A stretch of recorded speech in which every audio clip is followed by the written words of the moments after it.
नमस्कार, मैं Neeraj Kumar the roots of Bharat के इस अंक में मैं आपका स्वागत करता हूं। आज हम बात करने जा रहे हैं कि कश्मीर विषय पे 22 अप्रैल को दिन में करीबन 1:30-2 बजे के आसपास कुछ मिलिटेंट्स ने पहलगाम में जो पर्यटक घूमने गए थे, जिसमें स्त्री पुरुष और बुजुर्ग शामिल थे, उनके ऊपर एक ऑल ऑफ सडन अटैक किया। और शुरुआत में जो खबर आ रही थी कि 1-2 लोग मरे हैं और बाकी घायल हैं, लेकिन शाम होते होते ये खबर पुख्ता हुई कि करीबन 27 लोगों की उसमें कैजुअल्टी हुई है। ये रिपरकेशन दिख रहा है कुछ चीज़ों का। ये हमला बिल्कुल उसी तरह का था जैसे कि हमास ने इज़राइल में किया, जिस वक्त इज़राइल में कुछ लोग अपने फेस्टिवल को मना रहे थे और ऑल ऑफ सडन हमास के लोग घुसे और उन्होंने अटैक किया, साथ में कुछ लोगों को बंधक बना के ले गए। बिल्कुल उसी तरह की स्थिति थी कि लोग वैकेशन एंजॉय करने आए हुए थे और ऑल ऑफ सडन वो अटैक करते हैं और उनको मार के चले जाते हैं।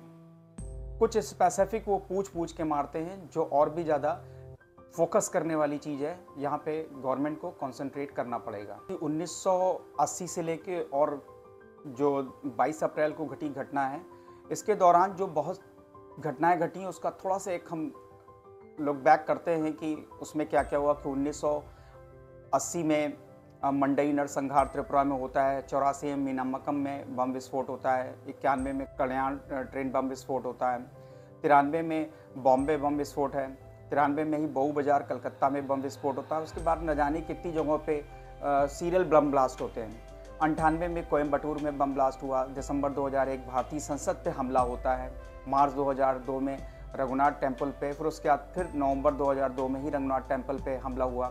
2 अक्टूबर 2005 में दिल्ली के विभिन्न स्थानों पे सीरियल बम ब्लास्ट हुए। 2006 में वाराणसी, मुंबई और मालेगांव में बम विस्फोट हुए। 2007 में समझौता एक्सप्रेस का बम विस्फोट होता है।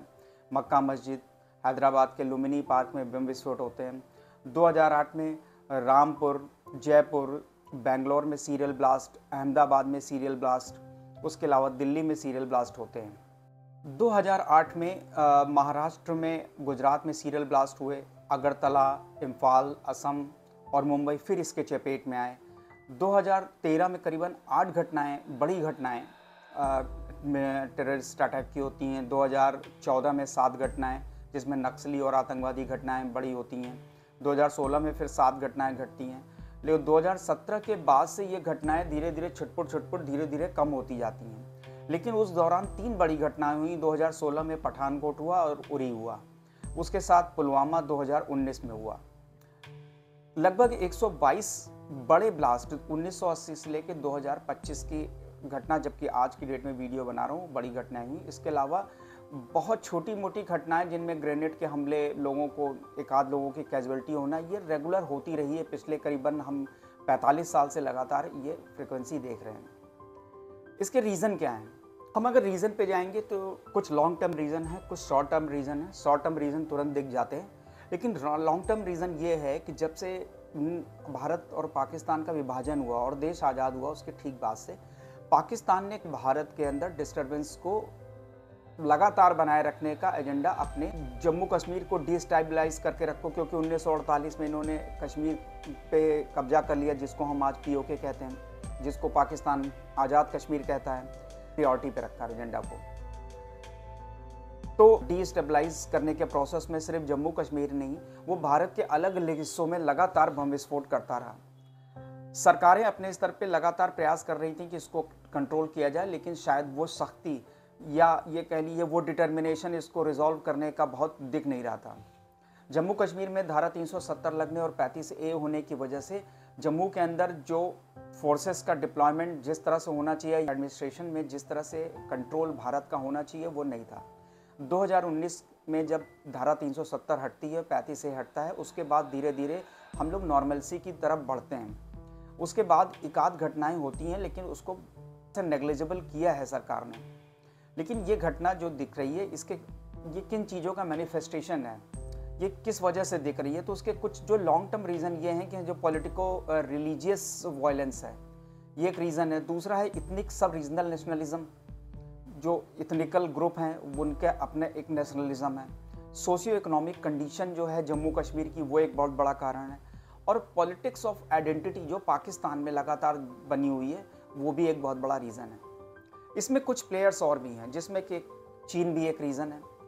उसके अलावा पाकिस्तान को मिडिल ईस्ट के कुछ देशों से मिलने वाला समर्थन भी इसका एक बहुत बड़ा रीज़न है। जैसे कि इस समय लश्कर तोयबा का एक नया आउटफिट, जिसम की TRF या द रेजिस्टेंस फ्रंट कह रहे हैं, इन्होंने इसकी जिम्मेदारी ली, क्योंकि जब किसी पुराने संगठन को बैन कर दिया जाता है तो उसको एक नए रूप में लाके वो सेम वही प्रोसेस या वही ऑपरेशंस चलाने की कोशिश करते हैं। इसका इंडिकेशन कि ये घटना होने वाली है, पाकिस्तान के आर्मी चीफ असीम मुनीर ने अभी कुछ दिन पहले एक स्टेटमेंट दिया। उसकी लाइट में हम देखें तो उनके इस स्टेटमेंट के देने के कुछ समय बाद ही ये घटना घटती है।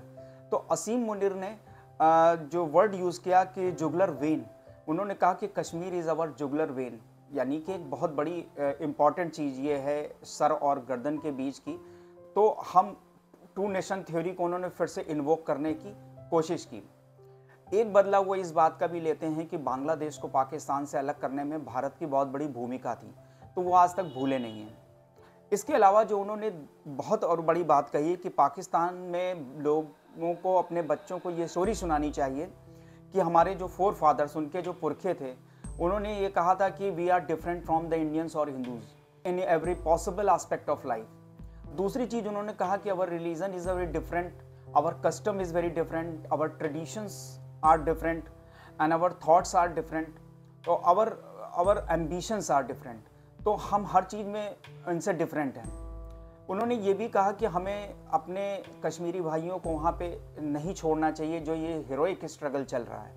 यानी हर चीज़ को उन्होंने ग्लैमराइज करने की कोशिश की कि इस कश्मीर का जो यूथ है वो इनकी जो ये बातें कर रहे हैं उसकी चपेट में आए या उनकी बातों से प्रभावित हो जाए, लेकिन ऐसा हो नहीं रहा है। इसी फ्रस्ट्रेशन में शायद उन्होंने कुछ फॉरेन टेररिस्ट इंडिया में भेजे। जैसा कि ये माना जा रहा है कि भारत के अंदर खास करके कश्मीर के रीजन में ज़्यादा टेररिस्ट बचे नहीं हैं लोकल, इसलिए इस समय पाकिस्तान फॉरेन टेररिस्ट का सहारा ले रहा है और थोड़ा वहाँ पे उनको कहीं से लोकल सपोर्ट मिल रहा है, जो लॉजिस्टिक जिसको कह सकते हैं। तो एक समय में भारत के अंदर जो लगातार घटना घट रही है, जैसे कि अमेरिका के वाइस प्रेसिडेंट का भारत आना, भारत के प्रधानमंत्री का सऊदी अरब का विजिट करना, मुर्शिदाबाद में दंगों का होना, दिल्ली में तालकटोरा स्टेडियम में लोगों का प्रदर्शन करना, और मोदी जो भारत के प्रधानमंत्री हैं, इनका सऊदी अरब से ये बात कर रहे हैं कि जम्मू कश्मीर में वो अपना इन्वेस्टमेंट करेंगे।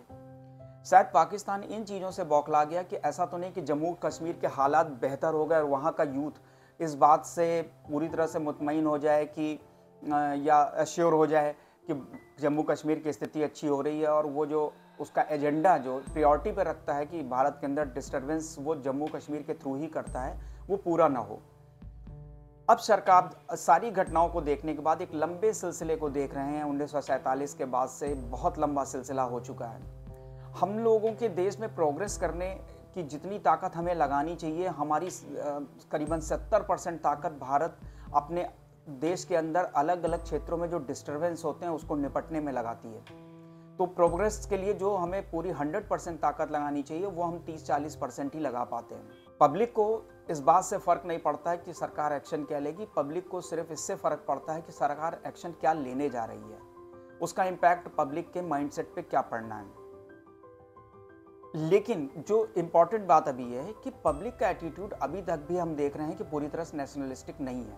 एटलीस्ट फॉरेन मामले में, जहां फॉरेन के टेररिस्ट या पाकिस्तान का अटैक होता है, उसमें कुछ लीडर्स और इवन पब्लिक में बैठे हुए लोग इधर या उधर से उनको ऐसे लगता है कि जैसे सपोर्ट तो नहीं कर रहे हैं बट उनको डिट्टो कर रहे हैं, यानी कि एक तरह का असिस्टेंस है। कुछ लोग ये कहते हैं कि सरकार कोई एक्शन लेती क्यों नहीं, तो हम तो साथ खड़े हैं।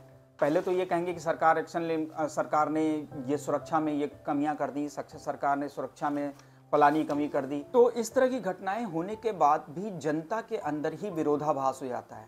शायद दुनिया में कुछ ही देश ऐसे होते हैं जहां पे विदेशी आक्रमण के बाद जनता के अंदर विरोधाभास होता हो। अमेरिका हो, फ्रांस हो, जब उनके राष्ट्रीयता पे अटैक होता है तो उस देश की जितनी भी विभिन्न पार्टियां होती हैं या जनता के अलग अलग तरीकों के मानने वाले लोग इस मामले में कम से कम एक साथ खड़े होते हैं, लेकिन भारत में ऐसा नहीं है। वो ललकारते हैं वो कि अरे प्रधानमंत्री क्या कर रहे हैं, कितना उनका दम है, देखना है। एक्शन लेते क्यों नहीं है? अच्छा, एक्शन लेने की बात जब आती है तो एक्शन लाने की ले भी लिया तो फिर 3-4 बातें फिर निकलती हैं। एक्शन लेने में इतनी देर क्यों कर रहे हैं? ऐसे लगता है कि जैसे इन्होंने कहा उन्होंने एक्शन ले लिया, फिर एक्शन लिया तो उसमें गलती क्या है वो भी ढूंढनी है। और जब एक्शन ले लिया और इवन जिस देश के खिलाफ लिया उसने भी स्वीकार किया कि उन्होंने एक्शन लिया, तो वो कहते हैं कि हमें कुछ सबूत दिखाओ। मतलब कि हर चीज़ में कमी ढूंढो और फिर उसके बाद उनको सबूत दिखाओ, फिर ये भी कहेंगे कि हम साथ में हैं। और साथ में इसलिए कह देते हैं पब्लिकली कि लगता है कि कोई कुछ कहे ना कि अरे ये तो ऐसे क्यों बोल रहे हैं, बात घुमा फिरा के करेंगे। आजकल एक और फैशन चल पड़ा है कि अरे उसने तो निंदा ही नहीं की। अरे निंदा कर दी, निंदा नहीं की, हमको एक्शन चाहिए। भारत की सरकार से एक्सपेक्टेशन है कि अभी नहीं तो कभी नहीं, क्योंकि हर एक मौका, एक अपॉर्चुनिटी मिलती है सरकार को कि अपने पड़ोसी जो कि आपके देश की प्रगति में लगातार बाधा बना हुआ है, आपकी प्रोग्रेस उतनी नहीं हो रही जितनी की तेज़ी से होनी चाहिए, अगर एक्शन लेके उसको हम नहीं ढकेलते हैं पीछे तो हम कुछ करने की फिर स्थिति में नहीं होते हैं। पाकिस्तान का तो सोल एम ये है कि अपने पड़ोसी देशों में, चाहे वो अफगानिस्तान हो चाहे इधर भारत हो, इवन पाकिस्तान अपने देश के अंदर खासकर वहाँ का जो पंजाब प्रोविंस छोड़ दें तो वहाँ के बाकी प्रोविंसेस में भी डिस्टर्बेंस उसी से क्रिएट करता है। वो पाकिस्तान जो है वो चीन के साथ मिलकर बांग्लादेश के थ्रू डिस्टर्बेंस कर रहा है, चीन नेपाल के थ्रू कर रहा है, म्यांमार के थ्रू कर रहा है। तो भारत इन विकट परिस्थितियों में जब घिरा हुआ है तो भारत को बहुत ही स्ट्रेटेजिक तरीके से अब ये लड़ाइयाँ लड़नी है। और भारत की जनता जब तक उसके साथ नहीं होगी, भारत की जनता का एटीट्यूड टूवर्ड नेशन एक नहीं हो जाता, तब तक भारत की सरकार भी कोई भी एक्शन लेने में बहुत हिचकिचाती है। उसको ये लगता है कि जवाबदेही है हमारी, तो कल को हम जवाब कैसे देंगे। तो पूरी जनता को एक स्वर में बोलना होगा। खासकर भारत के यूथ के अंदर नेशनलिज्म की भावना बढ़नी चाहिए। ठीक है कि हम एक यूथ होता है, उसकी एक एस्पिरेशंस होती है। जनरली लोग अपने पढ़ाई पूरी करने के बाद कोशिश करते हैं कि उन्हें नौकरी अच्छी मिले और उनका जीवन अच्छा चले, लेकिन जब तक राष्ट्र आपका ग्रो नहीं करेगा आप कुछ भी सुविधापूर्वक नहीं कर सकते हैं। हो सकता है कि कुछ लोग बहुत सुविधा में रहें और कुछ लोग बहुत नीचे की तरफ गिर जाएं, लेकिन ओवरऑल जब तक समृद्धि, जिसको हम कहते हैं प्रॉस्पेरिटी, तभी आएगी जब नेशन डेवलप करेगा। तो ऐसे समय में जब भारत पे अटैक हुआ है, भारत की जनता को अपने एटीट्यूड को बदल के एक तरह से सोचना होगा, सरकार को और विरोधी पार्टियों को इवन समर्थन देना होगा। जैसा कि याद करिए कि जब कंधार में भारत का जहाज ले जाया गया तो हमको कुछ आतंकवादियों को अपने पैसेंजर्स को बचाने के लिए, इंडियन सिटीजन्स को बचाने के लिए छोड़ना पड़ा, और वे सारी ऑल पार्टी मीटिंग में डिसाइड किया जाता है कि ये एक्शन लिया जाएगा। बावजूद उसके जब वो कंधार की पूरी घटना पूरी ख़त्म हो गई, इंडियन सिटीजन्स वापस आ गए, टेररिस्ट को छोड़ना पड़ा, उसके बाद उन्हीं पार्टी के लोग या उस पार्टी में जो लोग थे उनके बच्चे जो पार्टी आज संभाल रहे हैं, आज उसी पे क्वेश्चन उठाते हैं। तो वो लगता है क्वेश्चन वो उस एक्शन पे नहीं उठा रहे हैं, वो अपने पिता और अपने जो उनके फोर फादर जो उस समय आर्ट पार्टी मीटिंग में अवेलेबल थे उस पे क्वेश्चन उठा रहे हैं। तो ये बेवकूफ़ियाँ जो अभी पार्टियां करती हैं, एटलीस्ट नेशनल इंटरेस्ट की जहाँ पे बात आ जाए, भारत के ऊपर आक्रमण की बात आ जाए, भारत के नेशनल इंटीग्रेशन का मामला है, तो यहाँ पे आप कोई उल्टा मत बोलिए, कम से कम शांत ही रहिए, सपोर्ट करिए। अंत में मैं फाइनली कंक्लूड करते समय ये बात कहूँगा कि हम और आप ये नहीं बता सकते कि गवर्नमेंट एक्शन किस तरह से लेगी। इसके लिए हमारे इस डिपार्टमेंट्स के सेक्रेटरीज़ हैं, मिनिस्ट्री के लोग बैठे हुए हैं, होम मिनिस्टर हैं, डिफेंस मिनिस्टर हैं, प्राइम मिनिस्टर हैं, डायरेक्टर जनरल मिलिट्री ऑपरेशंस हैं, बीएसएफ के चीफ हैं, रॉ चीफ हैं, आईबी चीफ हैं, एनएसए चीफ हैं, director general Jammu Kashmir police है। इनकी एक जॉइंट सिटिंग होगी, ये डिसाइड करेंगे कि एक्शन किस ढंग से लिया जाएगा। हमारा काम सिर्फ इतना ही है कि हम इस समय एक होकर सोचें और जो सरकार कर रही है उस पर भरोसा करें। ये बात बिल्कुल उसी तरह से है जिस तरह आपका बच्चा जब एग्ज़ाम की प्रिपरेशन करता है तो आप उस पर विश्वास जताते हैं, ना कि उसको कॉन्फिडेंस उसका लूज़ करते हैं, क्योंकि तैयारी सिर्फ वही करता है और वही जानता है कि कैसे तैयारी की जाती है। इसलिए उसी पेरेंट्स की तरह अपनी सरकार को सपोर्ट करिए, जिससे कि वो प्रॉपर एक्शन ले पाए, अप्रोप्रिएट एक्शन ले पाए। इसी के साथ मैं आपसे प्रार्थना करता हूँ कि कृपया इस वीडियो को ज़्यादा से ज़्यादा शेयर कीजिए, जिससे लोगों तक ये बात पहुँचे। कमेंट कीजिए और प्लीज़ हो सके तो शेयर करिए, जिससे मैं आगे इस पे और बात कर पाऊँ। धन्यवाद, नमस्कार।